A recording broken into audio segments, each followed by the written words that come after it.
Hi again, welcome back. It's Laura at Hyperstamper. I am going to show you today's antique junk journal. I'm really excited about it. It's a 1934 book. This is actually the back of the book, and this is the front of the book.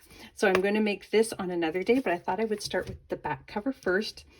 It was in really bad condition. You can see some of the original Scotch tape marks here on the spine. So because it was a paper spine, I had to remove it and reapply it and add a different antique book back to it so that I could make two journals.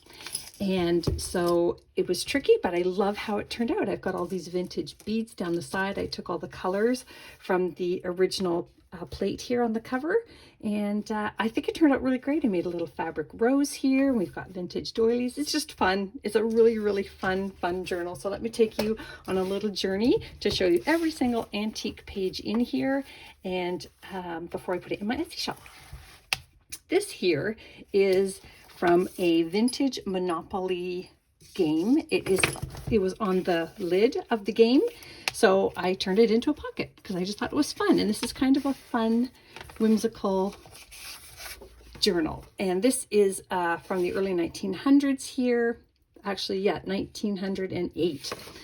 And that's just, you can use that to journal on top of. Just turn it into a pocket. These are the original first pages of the book. I left them alone so you could do your own special artwork on here or journal on there.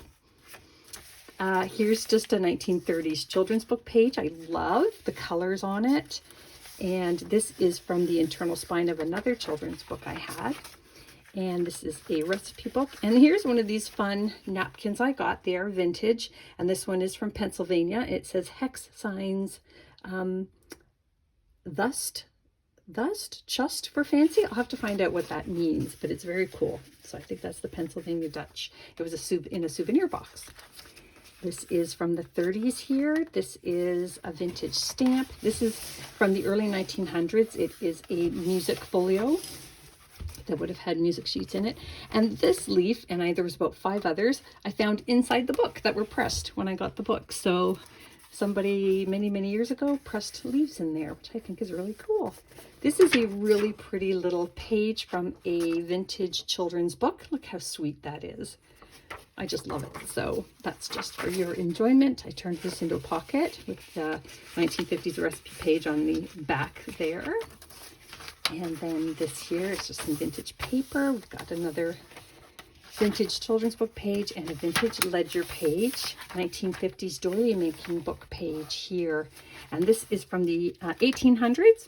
A little plate there. And on the other side, I put this little tiny 1890s piece here that was on a page. And this is a 100-year-old banknote. Pretty fun. As you can see, this is very old. This page here was pulled from a book, but because it was blank, I always add my blank antique pages for your journaling pleasure.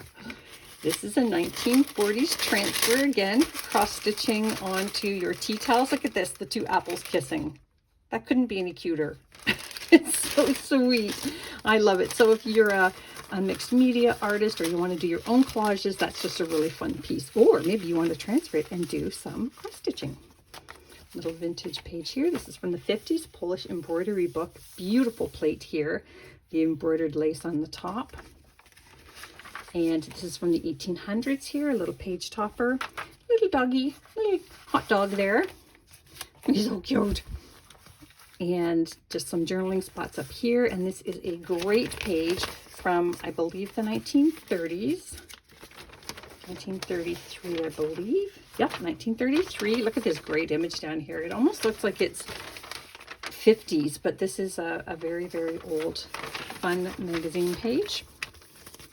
Really great colors. They're two-tone, actually, one color on one side, one on the other. This is one of my favorites. I think this might be my last one of this beautiful plaid that came from a Bobbsey Twins book from the 50s. I love it. It's a little brittle. Be careful with it. And then you can put your own little secret messages in there. Now, this is something I just acquired, and I love it. It is from it's called an EduCard, so it's an education piece. I don't know how they used it. I've never seen them before, but this is one of the cards that it was in the little deck that I got. I love it. And this is one of my 1920s flinch cards here, number 4. pearl shop receipt from the 50s. And look at this cool check. This is from the Ashland National Bank, Pennsylvania. And if you look in the light, it's really cool to see the words that and the numbers that those punched dots read out. It's very fun. But that's pretty cool, right? From 1957. Another doily page. This is a vintage book page here that I turned into a journaling card. That is from the early 1900s there, and this is from 1920. And I turned it into a journaling card as well. Look at those beautiful little images from the 20s. The best artists. That's all mounted on top of a vintage botanical page. And here is a vintage Birds of America page. About 50 years old, that piece. And this here is from the 1960s. Look how fun is this? 60 years old. Come to the party. Isn't that wonderful? It's original little envelope. I acquired 3 packs of little party cards that were still in their original packaging. The package of 10 was 10 cents, which is awesome. This here is from the early 1900s, and it is on its original, this is the original paper that they mounted this plate on. They glued it on. So I left it alone because somebody may want to frame that or do something wonderful with it. Resell it if you want. They have value. And bubbles were a big, big thing in the early 1900s. They discovered soap bubbles were just like the best thing ever. This is an internal spine piece. This here, Quizmo. This is from Springfield, Massachusetts. This would have been a bingo game, but they customized it to say Quizmo. How cool is that? I just think I've never seen them before, and I love it. I love the bright yellow. This is just a really sweet, sweet poem here with journaling space on the back. And I think it's adorable, and that's all mounted into a pocket from the early 1900s, Precious Moments, onto a 1930s children's book page. This is cool. If you're my age, you would have remembered these, the films in summertime. Remember these great guys, Bing Crosby and Fred Astaire? Come on, seriously. And that is from a 1940s Theater World magazine page. And this is a very, very old book that, as you can see, was in really bad shape. So I turned it into a journaling card. And then here is a gorgeous plate from the early 1900s. And that is from a cathedral, Exeter Cathedral. Journaling space on the back of that as well. There's more journaling space in here than you can imagine. I use every white space in my journals. This is a hand typed with an early age typewriter from that research is from 1888. This is actually not original print. It came out of an antique book though. So in the antique book, they were showing a handwritten letter, and that would have been difficult to do with the way they printed back then. So that's got antique paper on the back. Now look how cute is this.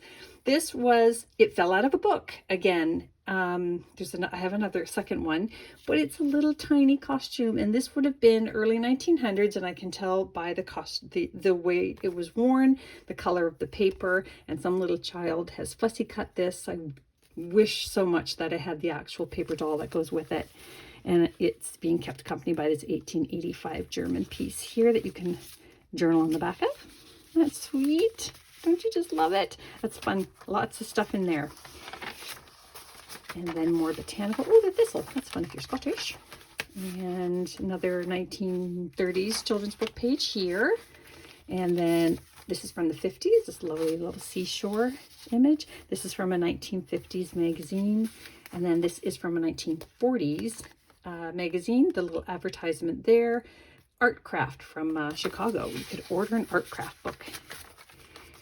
A vintage dictionary page, antique math page. This is the spine from this book, so that gets to live with the book forever. I just love the texture of these. It makes me so happy. 1850s Hogarth engraving piece. That is the plate for that. And then this is from a vintage wildlife book, and I don't understand what it is because the rabbit has really weird feet, so I'm trying to find out what the heck that is. If anybody knows, let me know below. Okay, vintage Monopoly money for people who like to collage. That is a wonderful, fun thing to do. And then another one of those children's book pages. So I hope you love it. Hyperstamper.etsy.com, and don't forget to subscribe. We'll see you soon.